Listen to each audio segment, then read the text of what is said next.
আসসালামু আলাইকুম দর্শক, নিশ্চয়ই একটা নোট, বিভিন্ন পয়েন্ট আপনারা সবাই হোয়াটসঅ্যাপে পেয়েছেন। আমি বিশ্বাস করি যে যারা সচেতন তারা পেয়েছেন। এটা হাজার হাজার নোট ছড়াছড়ি হয়েছে। তবে এগুলো গুজব বা অবান্তর এটা বলবো না, এর মধ্যে ভিত্তি আছে। ভিত্তিটা হলো এই করিডোর ইস্যুতে একটা টানটান উত্তেজনা, যে করিডোর যদি দেওয়া হয় তাহলে একটা যুদ্ধ পরিস্থিতির মতো সৃষ্টি হবে।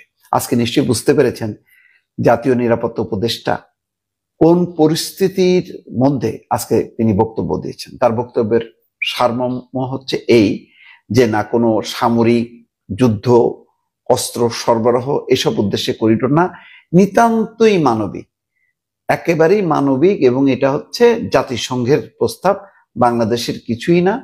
এবং যখন নাকি জাতিসংঘ কোনো ত্রাণ পাঠাবে তখন বাংলাদেশ অংশে বাংলাদেশের যারা সশস্ত্র বাহিনী, আইন শৃঙ্খলা বাহিনী, তারা সেটা চেক করবে এবং কোনোভাবেই নতুন করে কোনো মানে কেউ ঢুকতে পারবে না।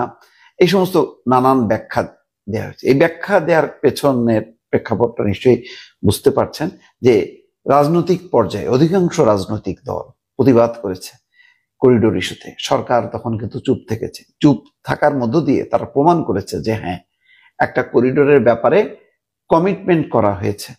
কার সাথে? মার্কিন যুক্তরাষ্ট্রের সঙ্গে। পেছনে মার্কিন যুক্তরাষ্ট্র, সামনে জাতিসংঘ। এর উদ্দেশ্যটা কি?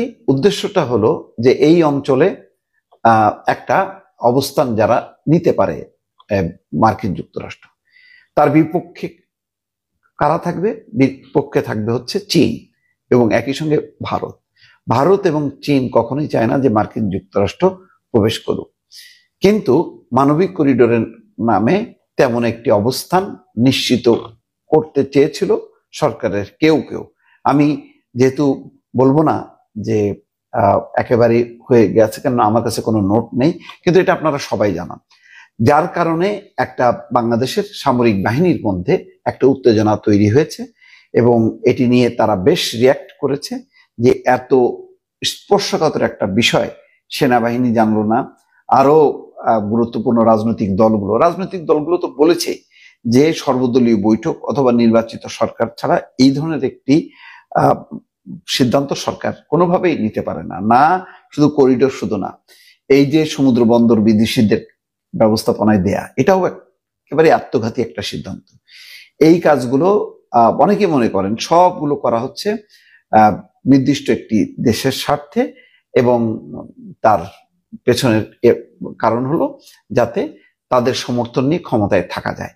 যার জন্য নির্বাচন ইস্যুতে এত চাপের পরেও বলা হচ্ছে না যে কখন নির্বাচন, কিভাবে নির্বাচন, বারবার শুধু ওই ডিসেম্বর টু জুন এই কথাবার্তাগুলি বলা হচ্ছে। যাই হোক, পরিস্থিতি এমনই যে এখন সেনাবাহিনীর কিছুটা অতিষ্ঠ হয়ে উঠেছে বলে কেউ কেউ বলছেন যে 8-9 মাস ধরে তারা পরিশ্রম করছে কিন্তু তারা সহায়তা পাচ্ছে না।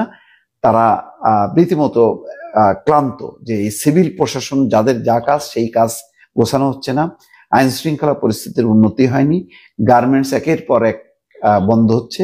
এই কথাগুলো কিন্তু আপনারা যে সমস্ত নোট পেয়েছেন হোয়াটসঅ্যাপে, সেই কথাগুলোর আলোকেই কিন্তু আমি বলছি যে ফলে এইসব পরিস্থিতি নিয়ে চরম হতাশা, চরম বিরক্তি প্রকাশ পেয়েছে সেনাবাহিনীর সর্বোচ্চ স্তর থেকে, এবং সেটি নিয়ে আলোচনার পর অফিসার এবং অন্যান্য পর্যায়ে সবাই একমত যে করিডোর কোনোভাবেই দেওয়া উচিত না, এবং যেইভাবে দেশ চলছে, যে এই ধরনের একটা উশৃঙ্খল পরিস্থিতির মধ্যে এইভাবে চলতে পারে না, এতে মানুষ হতাশ হচ্ছে। সুতরাং এর বিপরীতে একটা নির্বাচন এবং নির্বাচিত সরকার খুবই জরুরি, এবং সেনাবাহিনী ব্যারাকে ফিরতে চায়। যতক্ষণ না পর্যন্ত নির্বাচন না হচ্ছে, নির্বাচিত সরকার না আসছে, ততক্ষণ পর্যন্ত সেনাবাহিনী যে ফিরে আসবে সেই পরিস্থিতিও নেই। কেননা তাহলে সিভিল প্রশাসন বা পুলিশ প্রশাসন একেবারেই ভেঙে পড়বে। এখন পুলিশ অনেকটাই সেনাবাহিনীর উপর নির্ভরশীল। তো এই নির্ভরশীলতা এক ধরনের বিপদের মধ্যে পড়েছে সেনাবাহিনী।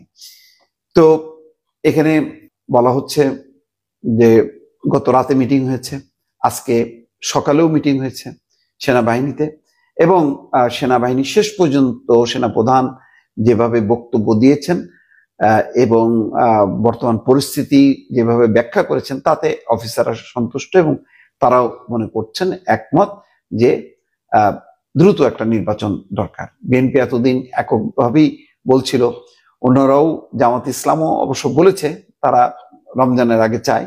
সেই কথাটা বিদ্যমান পরিস্থিতির আলোকে, যেহেতু করিডোর, সমুদ্র, এই বিষয়গুলো খুব স্পর্শকাতর এবং সেনাবাহিনী যেভাবে পুলিশের মতন দায়িত্ব পালন করছে এটা অমর্যাদাকর এবং এটা লম্বা সময় ধরে চলতে পারে না।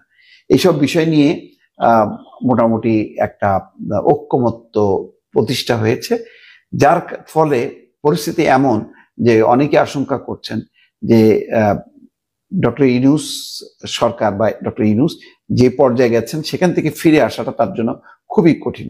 হয় তাকে এখন পদত্যাগ করতে হবে অথবা তাকে নির্বাচনের তারিখ সুস্পষ্টভাবে ঘোষণা করতে হবে, এর কোনো বিকল্প নেই। আরেকটি বিকল্প আছে যে সকল রাজনৈতিক দল মিলে যদি একটা ঐক্যমত্য তৈরি করা, কিন্তু সেটাও সম্ভব না। যে এনসিপি যেই দলকে পৃষ্ঠপোষকতা করা হচ্ছে তাদের মধ্যে এমন ধরনের কিছু মানসিকতা, এমন ধরনের কিছু বক্তব্য, বলগাহীন বক্তব্য, দায়িত্বজ্ঞানহীন আচরণ, সেটাকে একত্রিত করা খুবই কঠিন।